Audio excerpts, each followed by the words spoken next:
اهلا وسهلا بكل اللي بيسمعونا في قناة المحترف تمريض. معاكم دلوقتي محمد مرسي، ويلا بينا نروح للحلقة. لكن قبل ما نبدأ ما تنساش تعمل لايك وسبسكرايب للقناة عشان يوصلك كل الاشعارات.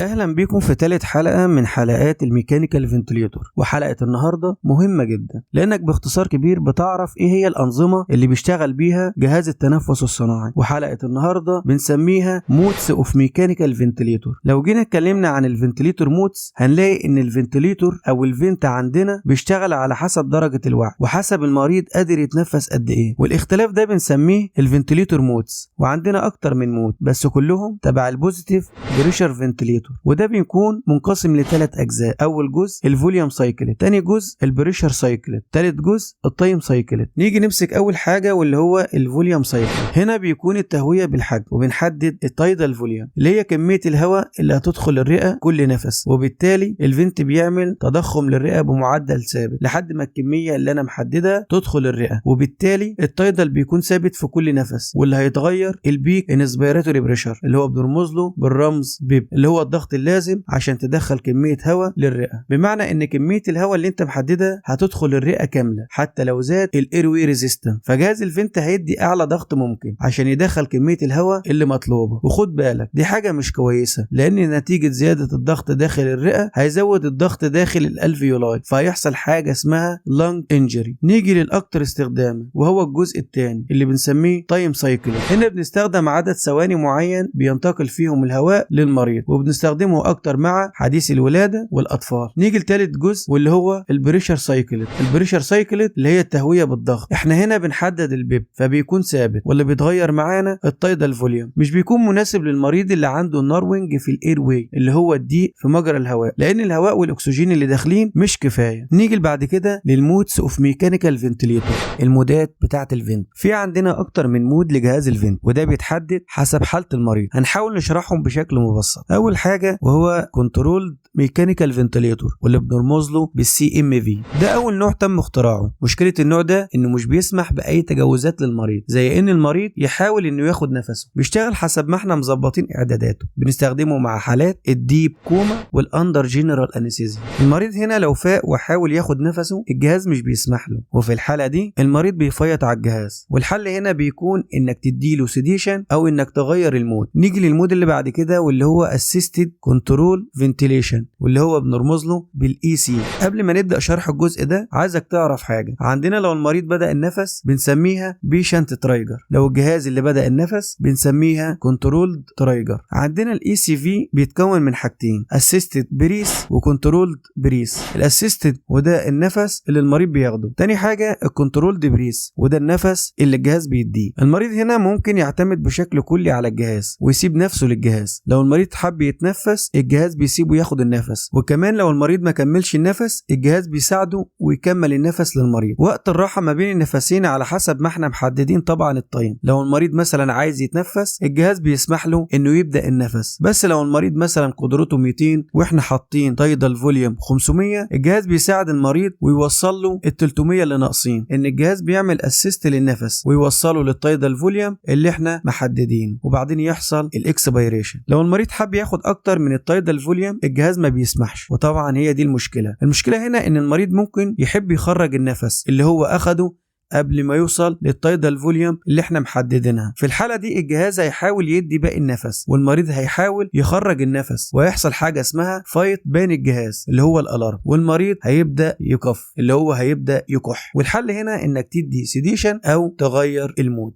نيجي للمود اللي بعد كده واللي بنسميه سيركيونايزد انترميتنت مانداتوري فنتيليشن، وده بنرمز له بالاس اي ام في. هنا بيكون اول نفس من خلال الجهاز حسب ما احنا محددين التايدال فوليوم. الوقت الفاصل بين النفسين الجهاز بيسمح للمريض انه يحاول ياخد نفسه، وبيكون حسب قدرة المريض. بمعنى لو المريض اخد 100 يبقى هم ال100 بس، والجهاز مش هيزود حاجه لو الاسيستد بريس اتعارض مع الكنترول بريس. الجهاز هيسمح انه يخرج النفس ومش هيدي الارم، وهيفضل ويفضل صابر على المريض لمدة دقيقة. بعد الدقيقة دي الجهاز هيقيم حالة المريض وهيشوف المريض اخد عدد انفاس زي ما احنا مظبطين الاعدادات بتاعة الجهاز ولا لا، وهنتأكد برضو ان خد المينيت فنتيليشن كويسة ولا لا. في حالة ان المريض اخد اقل من اللي متظبط على الجهاز هيدي الارم اللي هي لو مينيت فنتيليشن، ولو الريسبيراتوري ريت والتايدال فوليوم كويسين هيسمح للمريض انه يكمل عادي. طب الحل ايه لو حصل الارم؟ اول حاجة هندي سيديشن يا اما نغير المود. وخد بالك الاس اي ام في عنده القدرة انه يتحكم بالمريض بشكل كامل. نيجي للمود اللي بعد كده واللي هو اسمه بريشر سبورت فنتيليشن اللي هو بنرمز له بالبي اس في. هنا المريض هو اللي بيبدا النفس وهو اللي بيتحكم في التايدال فوليوم وكمان الريسبيراتوري ريت، بس ما عندوش القدره انه يكمل النفس للاخر، لكن عنده القدره انه يبدا النفس. ما ينفعش نستخدمه مع المريض اللي مش بيقدر يبدا النفس. نيجي بعد كده لحاجه اسمها كونتينيوس بوزيتيف اير وي بريشر اللي هو السباب.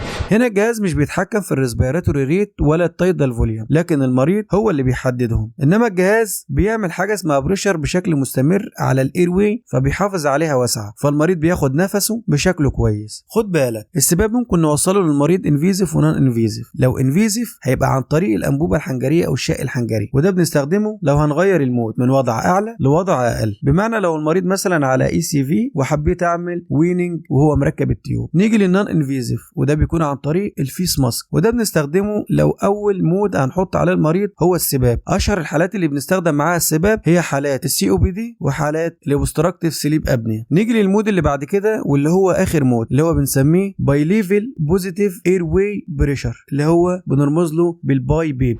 هنا بيكون نفس فكره السباب بس بيكون في اختلافين، انه بيتركب بشكل نون انفيزيف بس وبيتحكم في البريشر انسبيريشن لوحده والبريشر اكسبيريشن لوحده، وبنستعمله مع المرضى اللي بيدخلوا في سليب ابنيا.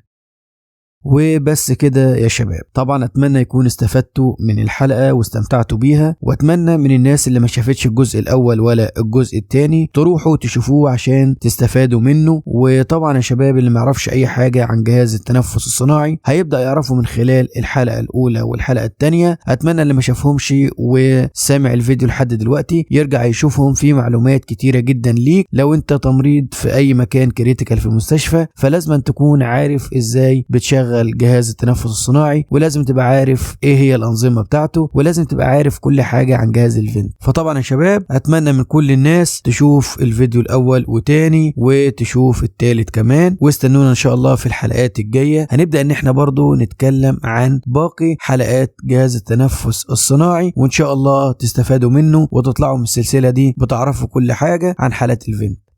وده ببساطه جدا يا شباب كان موضوع حلقتنا النهارده. اذا عجبك الفيديو ما تنسناش باللايك والشير، ولو انت اول مره تشوف القناه يا ريت تشترك فيها وتفعل زر الجرس عشان يوصلك كل الفيديوهات. كان معكم محمد مرسي من قناه المحترف تمريض، وسلام يا احلى رجاله.